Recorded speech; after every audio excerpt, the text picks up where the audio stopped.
अच्छा जनाब, आपको बचपन में किसी ने बुज़ुर्ग ने काले सूट से मना किया था। आपको बड़ा शौक है लेकिन आपको डर भी लगता है कि और उन्होंने कहा था अगर मैं पहनूँगा तो मुझे नुकसान हो जाएगा।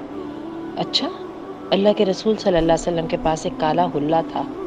जब आप वो पहनते थे तो आपका चेहरा जो है ना आसमान के 14वीं के चाँद से भी ज़्यादा खूबसूरत हो जाता था। मुझे नहीं समझ आई कि वो उन बुज़ुर्ग ने आपको कैसे मना कर दिया। और अल्लाह के रसूल सल्लल्लाहु अलैहि वसल्लम के पास एक पगड़ी थी जो काले रंग की थी। तो ये क्या बात हुई भई? ठीक है? ऐसे बुज़ुर्गों से प्लीज़ इज्तनाब कीजिए, उनके पास कोई बेस नहीं है।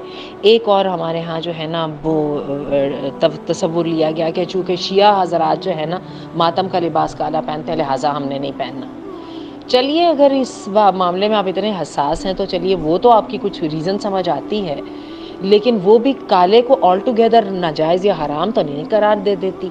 आपने कुछ अरसे के लिए उनके साथ मुशाबहत नहीं करनी एक अलग चीज़ है, लेकिन मुझे तो समझ नहीं आई ये तो बिल्कुल बिस्मिल्लाहिल्लज़ी ला यदुर्रु मा इस्मिही शैउन फिल अर्दि वला फिस समा व हुवा समीउल अलीम और अऊज़ु बिकलिमातिल्लाहि ताम्माति मिन शर्रि मा खलक़।